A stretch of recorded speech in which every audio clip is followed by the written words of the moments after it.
Welcome to the Oasis. My name is Mike, and today I'll be giving you a quick guide on how you can increase the visual fidelity of your Oculus Quest when using Oculus Link. Now, ever since trying Oculus Link for the first time back at Oculus Connect 6, I've been impressed with how good the visuals can look on Quest when connected to a gaming PC. But now, with these tweaks, it can look even better, which is pretty amazing. Now, if you want to learn more about Oculus Link before jumping into these advanced settings, go and check out my previous video, which I'll link up here right now. It's also worth mentioning that the official 5-meter Oculus Link cable is now available pretty much everywhere except for the UK and Europe. It's likely going to be the best performing cable, and I've linked to it in the description down below, along with a 5-meter third-party solution that I'm currently using until the official cable is available here in the UK. So in this video, I'll show you exactly how to increase the visual fidelity on your Quest when using Link by utilizing a tool called the Oculus Debug tool. Now, I'll provide settings for various levels of performance based on the specs of your gaming PC.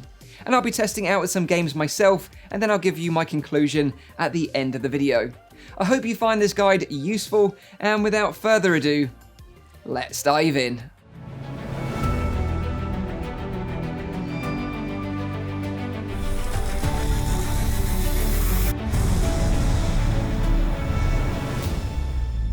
Okay, so before we start getting into the settings, you'll need to ensure that you're running the latest update on both Oculus Quest and the Oculus Desktop app, which at the time of this video is Quest version 12 and Oculus Desktop version 12. You'll also want to ensure that you have the latest NVIDIA or AMD drivers installed, which at the time of this video is NVIDIA version 44166. It's also important to ensure that you're not part of the public test channel on the Oculus Desktop app, as right now this causes issues with Oculus Link and prevents it from working correctly. As part of the Oculus Desktop app version 12, you have a few new features, such as chats, along with an update to the Oculus Debug tool to allow you to tweak some settings for the Oculus Quest when using Link. To find the Oculus Debug tool, navigate to your Oculus installation directory on your PC, which should generally be under C, Program Files, Oculus, Support, and Oculus Diagnostics. To make things easier to access, I created a shortcut to the Oculus Debug tool on my desktop. Now, it may look a little bit daunting, but we're only going to be changing a few values here, and you can easily revert everything back to default by entering value 0. So here's the recommended values to enter based on your system specs, which were provided by Volga Aksoy, who's a graphics coder at Oculus. I've linked to his original post on the official Oculus Forums in the description down below. So if you're running an NVIDIA GTX 970 or equivalent card, these are the values that you should enter. Set distortion curvature as default, encode resolution width at 2016, and pixels per display pixel override at 1.0.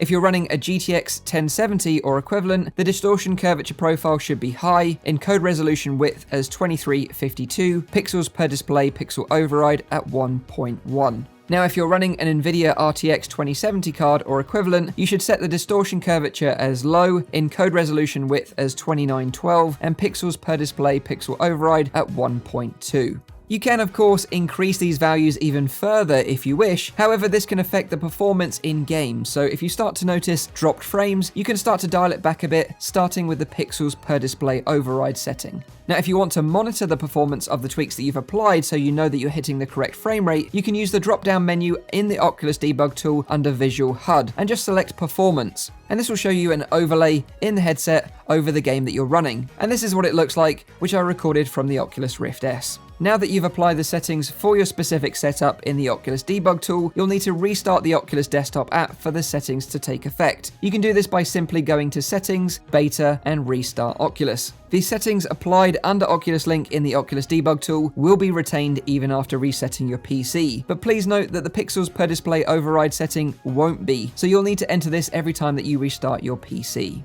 And now for the fun part, to test it out with some games. First up, I tested these settings out by playing Stormland. Now, I'm running an RTX 2080 Ti, so I applied the settings for the RTX 2070, but bumped up the pixels per display override setting up to 1.4. And this looked great in combination with high settings in-game. The tweaks certainly made a difference whilst playing Stormland, particularly when using sniper rifles and looking through the scopes at enemies at a distance. It just looked that little bit sharper.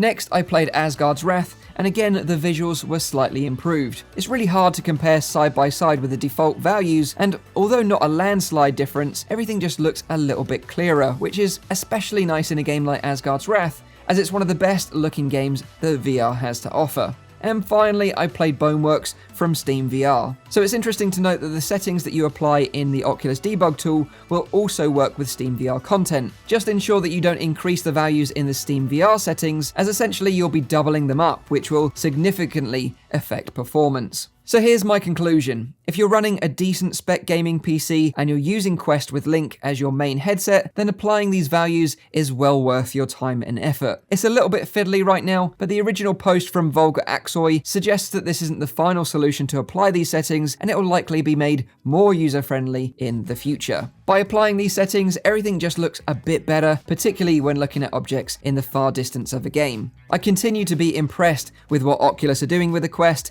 and this headset is continuing to go from strength to strength, offering a great VR experience that's standalone, but also competes with the PC VR headsets available on the market right now. Okay, so there we have it. That's a short guide on how to improve the visual fidelity of Oculus Quest when using Oculus Link. Now, although the difference isn't huge when applying these tweaks, it certainly helps sharpen things up, which is definitely welcome in games such as Boneworks and Stormland, when you're having to aim down the sights to take out targets at a distance. The only other thing that we can ask for now is the ability to unlock the refresh rate of the Quest's OLED panels from 72Hz to 90Hz when using Link, which apparently the Quest displays are capable of, but it would require a third-party mod solution or for Oculus to resubmit the Quest to the FCC for re-certification. We'll just have to wait and see and keep our fingers and toes crossed. But let me know what you guys and girls think of these tweaks in the comments down below. Did they work for you? Did you see an increase in visual quality, or did it affect your performance? I'd love to know in the comments down below. Leave a like if you liked the video and you found it useful. Make sure you're subscribed for all my future content. And as always, I'll see you on the next one. Cheers.